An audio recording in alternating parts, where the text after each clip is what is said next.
Здравствуйте, друзья! Сегодня у нас 2 февраля, четверг, и сегодня я хочу предложить вашему вниманию захватывающую историю, ну, как будто вот с книги Джона Ле Карре о шпионских страстях, которые, значит, имеют место в Соединенных Штатах и в Украине.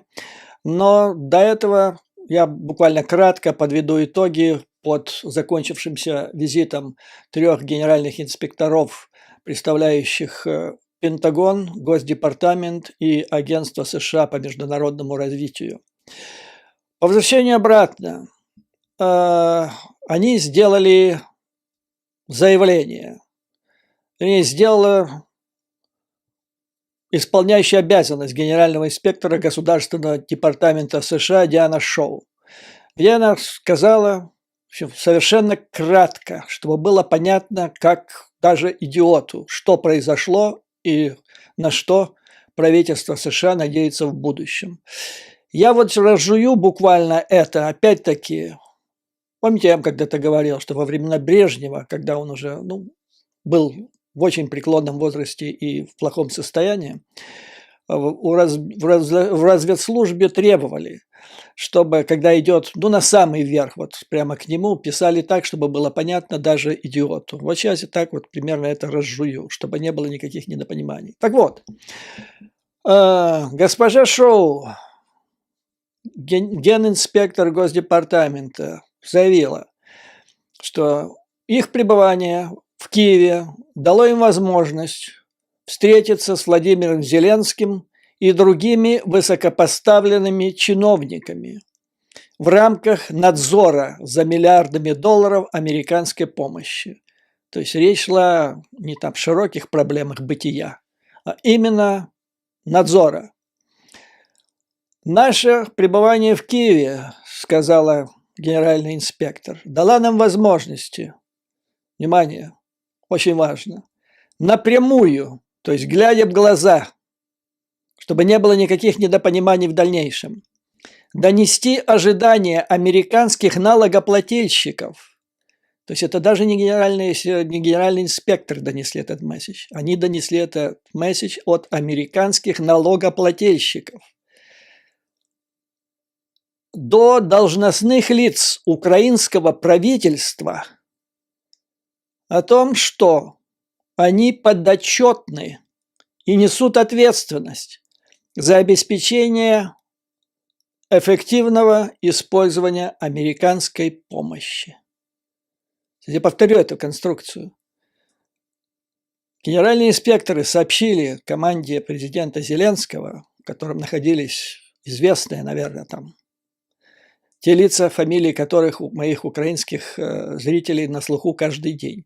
Вот им сказали, что помощь, которую передает Украине в их руки американский налогоплательщик, а это подчиняется законам Соединенных Штатов Америки, так вот, что они несут персональную ответственность за правильное по закону использование этой помощи.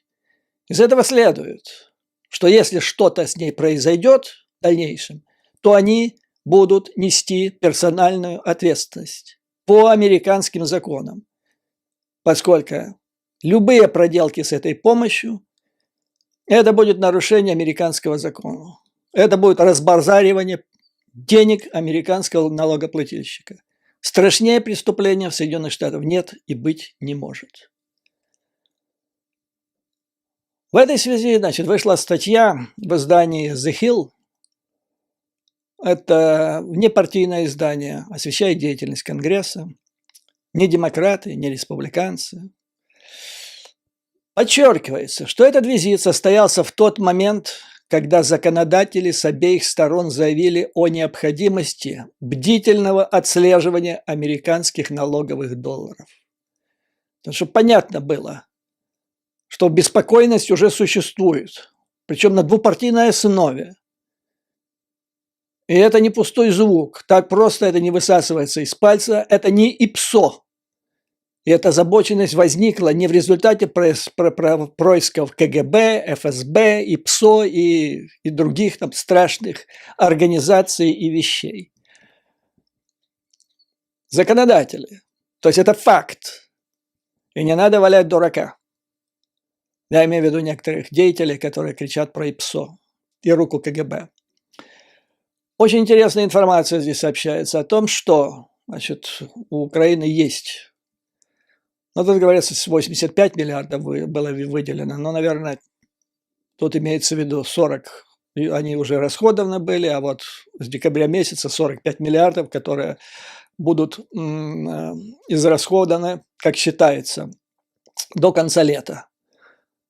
То есть, а там с 1 октября, как вы понимаете, начинается новый финансовый год, и до этого должен быть утвержден бюджет, который, скорее всего, утвержден не будет. Поэтому будут горячие дебаты. И поэтому администрация предполагает в условиях, когда республиканские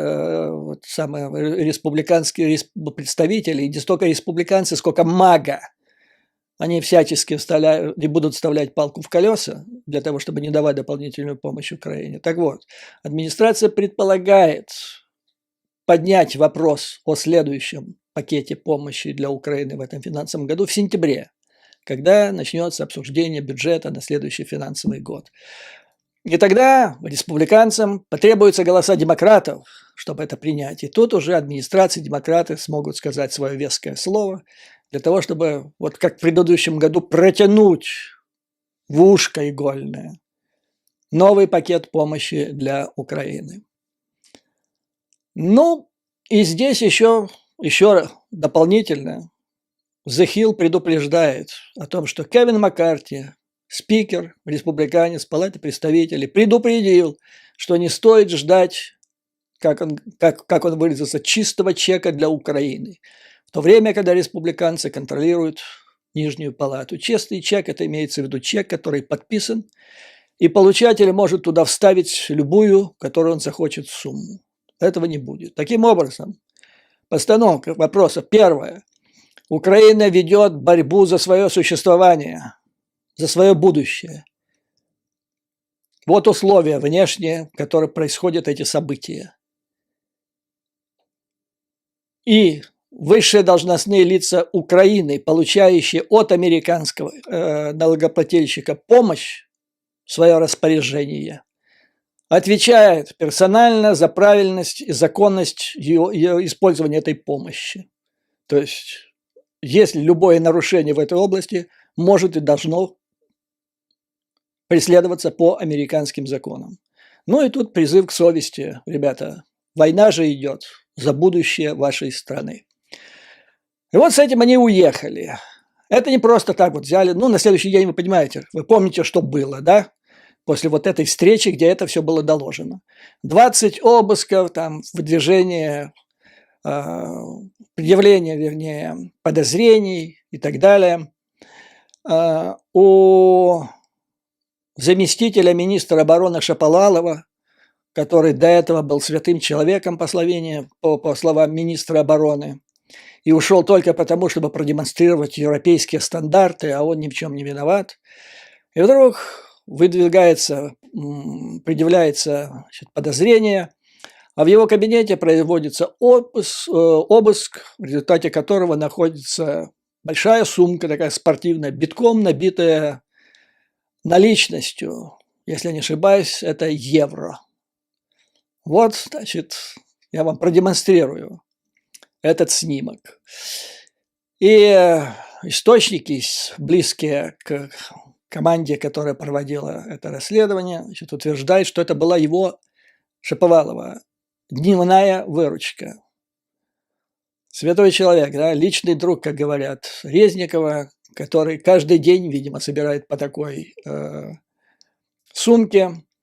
И все это как-то проходит мимо министра обороны. Кстати говоря, что министр обороны поспешил смыться из Киева, когда вот генеральные инспекторы встречались с Зеленским и другими членами команды, чтобы не отвечать на их вопросы, возможно, которые могли появиться. Он поехал в Париж. Помните, как как Высоцкий пел про Марину Влади, она уже в Париже, и сам Марсель Марсо ей что-то говорил. Итак, ревизоры уехали, но создали инфраструктуру, горячую линию.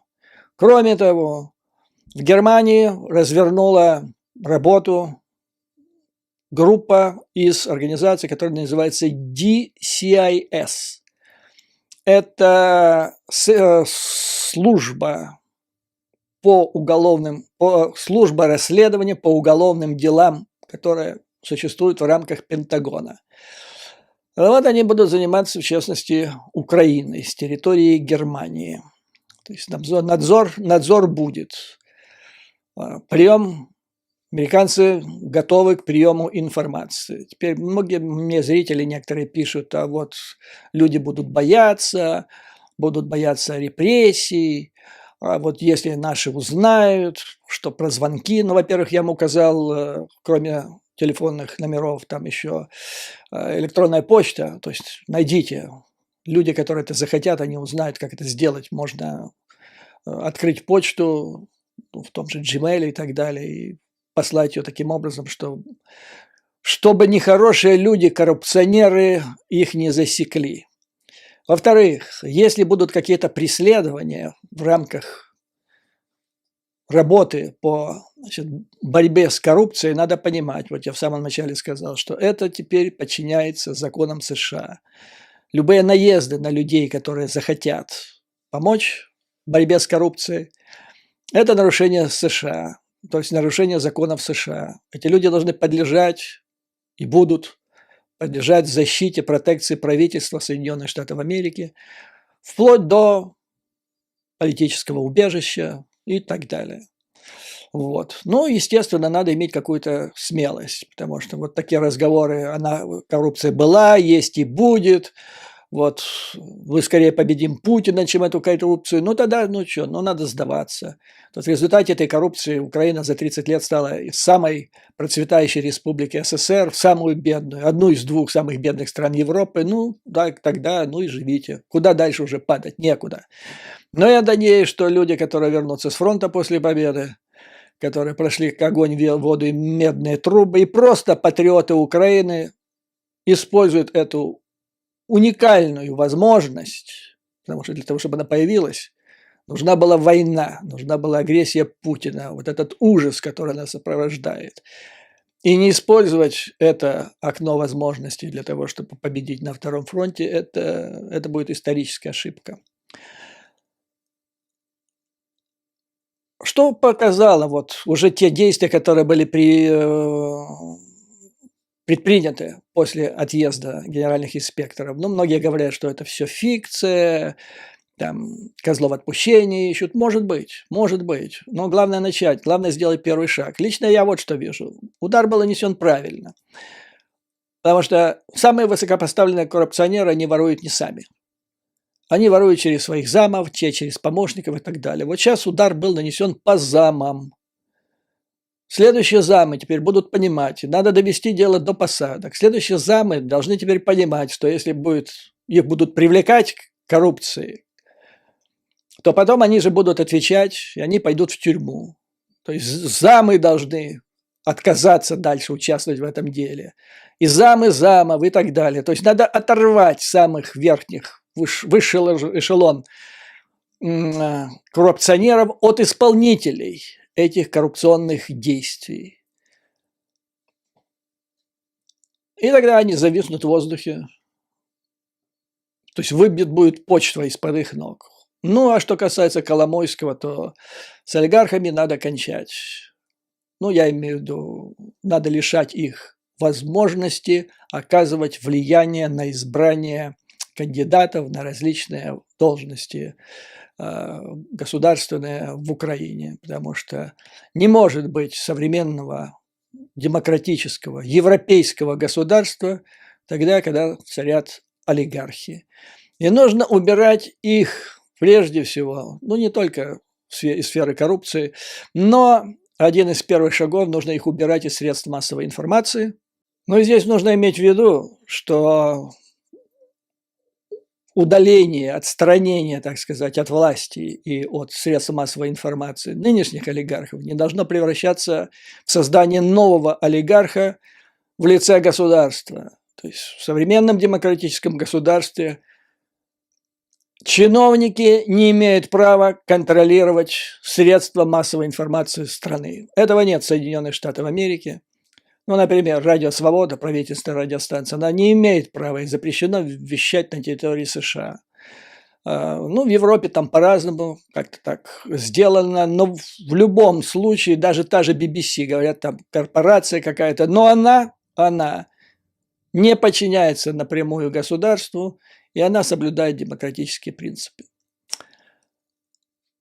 Так что я считаю, что машина запущена, то есть вот так, чисто абстрактно. Магазин с патронами заряжен в пистолет, курок взведен, рука с этим пистолетом подведена к голову коррупционеру. Вот так он сейчас под контролем. И, так сказать, право нажатия на этот триггер или на крючок сейчас он в распоряжении украинского народа. Люди на другом конце линии горячей ждут информации. Но я должен предупредить, опять-таки, информация должна быть, информация о коррупции в детском саду, конечно, при всем уважении и понимании проблем, но это не та проблема, не тот уровень. Тут речь сейчас идет именно о той помощи, в которой так или иначе присутствуют деньги американских налогоплательщиков. Вот на этом позвольте закончить это короткое видео. После этого последует второе, где я вам расскажу вот эту страшную шпионскую историю. Поэтому надолго не прощаюсь. До скорой встречи.